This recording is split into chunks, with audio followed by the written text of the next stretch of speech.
Okay, I've talked you through the 5-minute presentation, so I shan't dwell on that. I've talked you through the full first draft, and I shan't dwell on that. There. That's pretty much the complete thing. Now, I'm just going to, I wonder whether I should just go back. Let's go back to the contents page a moment and have a look at these frequently asked questions. All right, would somebody like to choose a question that we could have a look at? Have a look at your contents page and see if there's one that has ever troubled you.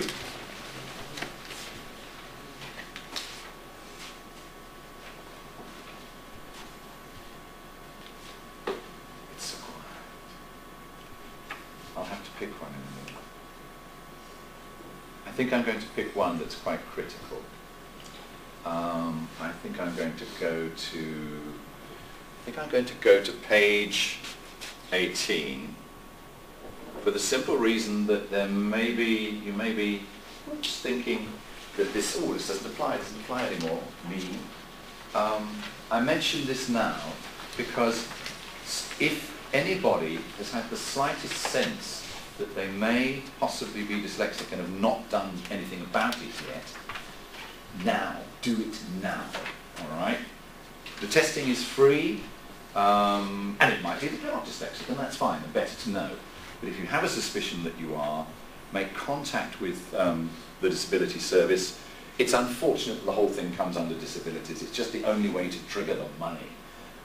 In my book, it's not a disability, it's simply another way that human beings are. And I have to say, it's remarkable the number of people with dyslexia who are in design. I know because somebody gave me the statistic the other day on the textiles course. 27% of the students are dyslexic. Absolutely normal.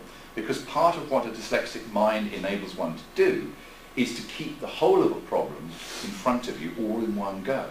And because design is essentially a complex problem-solving activity, in many ways that's a pretty good way of being able to think about problems. I'm a bit linear myself. I've checked and I am. But the reason for making contact now is that we have a superb support service.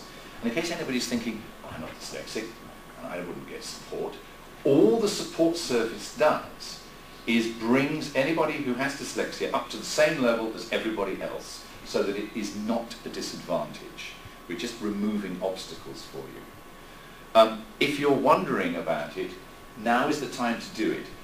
There's nothing more disheartening. We did a little feedback session with some postgraduate students late last year, and I was distressed to hear somebody say, oh, I think I might have been dyslexic, but I didn't do anything about it.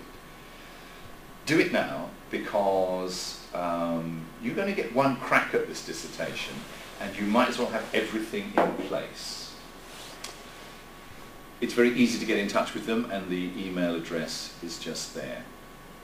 It won't mean that you get an extension to the deadline, normally, but it might mean that you have the support of a dyslexia tutor, access to certain types of software that mean you can just go and visit websites, for example, and where there's a page of text, you can get the computer to just read it out to you.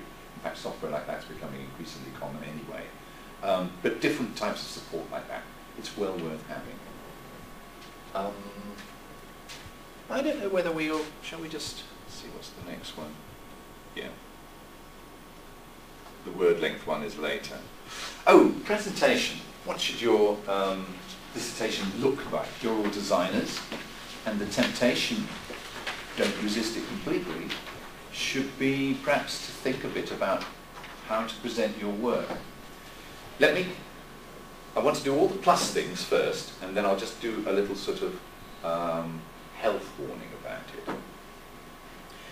When your work gets assessed, it will be measured for the clarity of communication. If you choose to design your dissertation, it's going to, after all, have a place in your portfolio. It's an account of you, it's something you might want to show a potential employer or a potential client. if it relates to the sorts of things that you've got there. It should look absolutely, completely professional.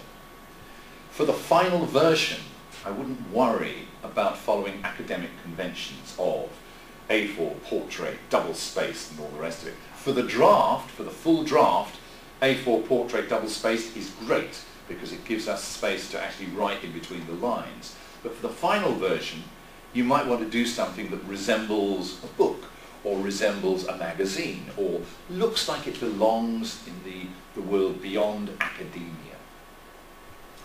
By all means, go ahead and do that. But bear in mind the following things.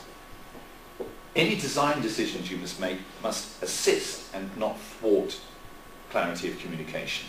I have marked dissertations where somebody in a fit of creativity has decided that they want to print their text in 9-point type on tracing paper and have the images underneath so you can see the image underneath. No, it makes it almost impossible to read. So don't get carried away. The other thing that I'd say is when it comes to being assessed, the manner of presentation comes under communication, 20% of the marks. Before we get to presentation, there's the quality of the language, the quality and selection of the images, whether there's figure numbers, captions, whether those illustrations are referred to in the text, there's footnotes, footnote referencing and annotation, the account of sources, and somewhere in there is presentation. But you can see that it doesn't necessarily signify hugely. So if it's a choice between devoting energy to designing it or devoting energy to improving your argument and just keeping it plain and simple, I'd probably err on the side of plain and simple and effective communication. Now, I don't know whether it's the camera or what. Nobody's asked any questions.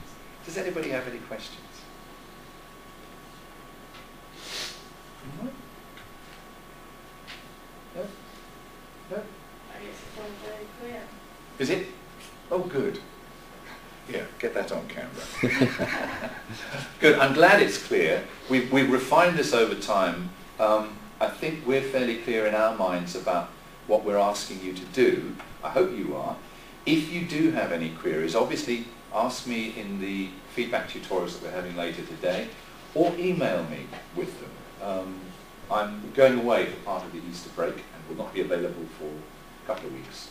But I will pick up emails eventually and I'll always respond to them eventually, as you know. Okay, if everybody is absolutely clear, absolutely clear.